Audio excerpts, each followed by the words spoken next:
So greetings and aloha from Latitude 1. What's going on? It's Mike's from LiveMyAssOff.com. Gracie just got on a plane. She's headed back to the Philippines. I am here at, can you see it from there? No, maybe not through the trees. I'm still here at Sands Convention Center, which of course is at the Marina Bay Sands, which is the iconic, oh wow, that's pretty awesome.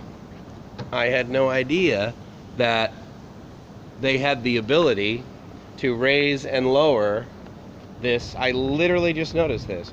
They have the ability to raise and lower this whole like park there. No, I don't know if you want to call it a park. Anyway, this is where they where they have the light show every night at 8 and 9. They call it Spectre. Monday through Thursday, and then Friday through Sunday it is 8, 9, and 10 p.m. Gracie shot some footage of it the other night. We'll probably come down and check it out tonight.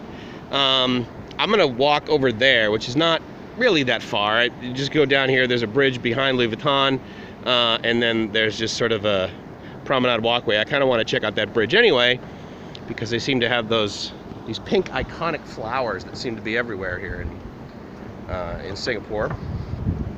Taking a break from my conference. The conference is actually in there, that part of the Sands Convention Center. So, oh boy, I am so in love with this part of the world.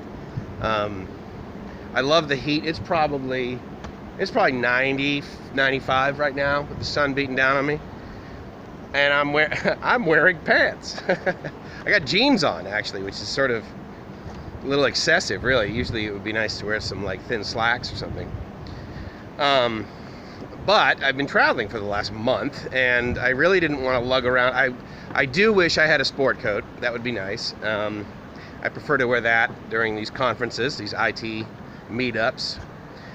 This one is put on by Microsoft, and Microsoft Ignite is their big annual conference last year and several years before, usually in the fall and in Orlando. This is just sort of a mini version of that. And so they have, much like AWS has reInvent, and then they also have their sort of mini things. Anyway, this is called Microsoft Ignite The Tour. I believe this is the second city of the tour this year in 2019, and they're here in Singapore. So it's pretty awesome. It's free. They feed you. It's over 2 days, and it's a great learning opportunity. Plus, with the less number of people, it's awesome because I've had some really significant one-on-one conversations with presenters. And this one guy actually who just presented, he's been at Microsoft for 20 years. I saw on his LinkedIn profile. So he's with the Identity and Access Management team. If you're in IT and you know anything about that, it's kind of important. It's not just usernames and passwords. But anyway, so I wanted to do this one because it seems like every time I come over here, and by over here, I mean Southeast Asia, basically. Every time I come over here, before I leave here and go home to San Diego, Coronado, which again is not, I'm not going home to anything grotesque, that's for sure. I guess it's separation anxiety. And it's sort of compounded by the fact that Gracie's like over here too. This is the time of the year where she really doesn't stay much in the United States. We usually travel throughout here at this time of year, Christmas, New Year's, that sort of thing. She goes home, does a whole bunch of stuff with her business for the coming year. Sorry if it's windy right now. And then we'll come back to the U.S. and be in Coronado while I work primarily for the rest of the year, and then usually through the summer we go back and see my folks in Boston. So that's the summary of the year. A little bit more exciting stuff happens than just that. But anyway, it's I never want to leave, ever. But I also I don't know, I think to myself, well, yeah, but if I were to stay here, you know, what would I do? I mean, I've got this totally sweet scenario. at the University of San Diego, and they're getting really, really innovative. We're getting really, really innovative, and they're funding it, which is stellar. Because you can't do new technology without at least some financial commitment. And our interim CIO is a pretty visionary guy, and so I'm pretty psyched about that. We were at a meeting quite early on in his tenure, meeting like the first week, me and a few other folks, and he said, well, why isn't everything in the cloud? And I literally almost jumped across the table and hugged the guy, because I'm a cloud guy. I've lost interest in buying hard drives and servers a long time ago. And so, yeah, AWS is my cloud of choice right now. Azure, very close second. Google's going to be coming up pretty fast, but that's more of a dev scenario. And of course, then we need to switch our culture at USD to more of a DevOps one, which we're starting to do. Anyway, that's a lot of tech that you probably might not be interested in. Anyway, so I always sort of feel like, well, I feel like I don't want to leave. And, oh, that's not a feeling. I feel almost like preemptively sad, which I guess is, I guess that's the result of separation anxiety, right? When you've got something in your life and you're pretty clear that it's going to go away soon. And I don't really know, whether that's the case. I got a buddy, Eddie, and he spends a significant amount of time in Thailand. And without fail, and he loves it over there, as do I. In fact, he's the reason I went over there, one of the reasons. The other reason was the fact that I, changed where I lived and everything in San Diego. But the sort of the impetus for it was all of the data that he gave me on it. Like, oh, this is awesome, and this is really cheap, and it's warm, and he got me over he convinced me basically to get in a metal tube for about 13 hours.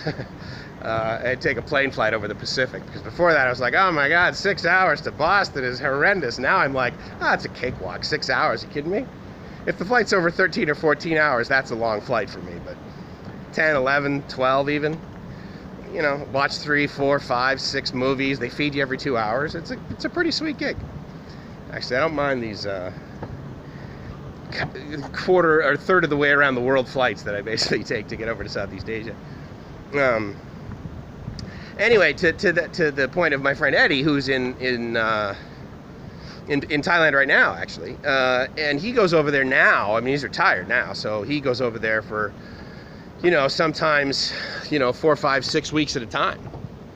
He has a condo over there that he just rents by the year, and then simply because he spends more time in that than he does at his house in Bullhead City.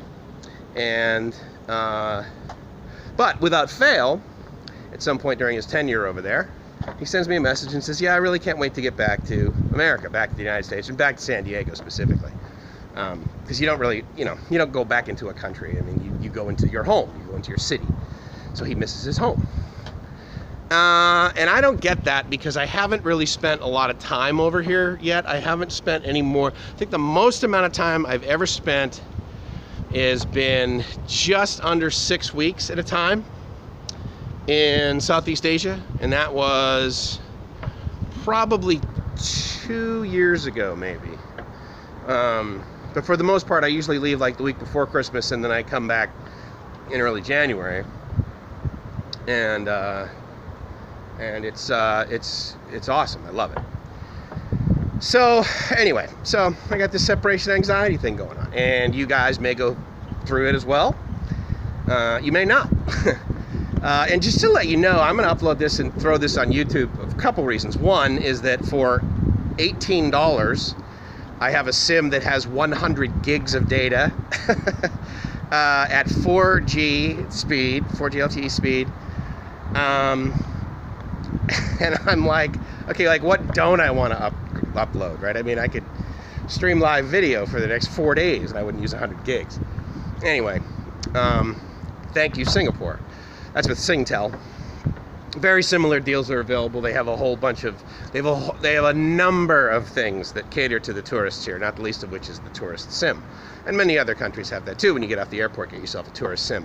I don't see that happening in the United States, simply because the SIMs that exist, the Oh, well, it is available, absolutely. I've seen it at LAX. It's in vending machines, that sort of thing. But it's not as prolific as it is like over in this part of the world, where you simply walk into a 7-Eleven and like hand the guy your phone, and he breaks out a SIM and he puts it in. He's like, okay, $10, $20 later, you know, you're surfing the net. That happens in Bangkok too. So, see, again, it's just an example, like all these little things that I just like.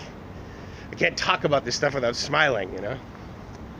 But anyway, this has been a great trip. This is actually so I was in Hong Kong, and then Gracie and I met in Singapore, and then we went over to Malaysia, Penang and Langkawi Island, then back through Singapore again, and then cruised around the Philippines, and then we're back here in Singapore for my conference, and then I'm back in Hong Kong on my way home to Los Angeles. But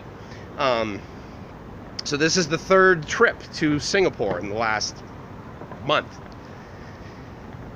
And I mean, I get it, it's hot, but it's not just that. It's not just the ambient temperature that I just adore so much. I mean, it's very appropriate here. It's incredibly clean, and the whole, you know, not chewing gum thing or whatever. Yeah, that's part of it, but it's more of a cultural thing. It's not like a don't consume this item and stick it underneath a desk or throw it on the ground. It's just, you know, make the city beautiful. That's the Prime Minister's, you know, real sort of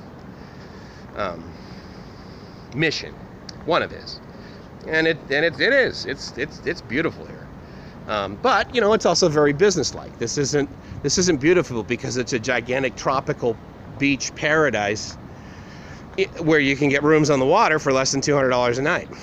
This rooms for less than $200 a night don't exist around here, that's for sure. Up there, Marina Bay Sands. Cheapest room I could find, and again, this is Singapore dollars. Cheapest room I could find up there was, I think, 413 Singapore dollars when I booked the reservation. And you know, it's one of those deals where, of course, the closer you get, it's a little bit more. So I think the last time I had to add on a night, it was like it was just under 500, and then with the resort fees and the $400 deposit, which of course I'll get back, $2,053 was what basically this will is the amount of money I needed to get inside. And they give you the $400 back, and so I think my Amex gets charged like $1,600, something like that, which really isn't all that bad if you consider the fact that all the conventions that I go to in Las Vegas, the silly lanyard, the silly badge, the silly registration's over $2,000 quite frequently. And with this gig, Microsoft foots the bill for it. So I'm about there. 27th floor, in the middle of the tower too. So anyway, it is Mike's from Singapore saying, I hope you're living the dream. And if you're not, let me know how I can help. Because if you're not living the dream, you're doing it wrong. Ciao.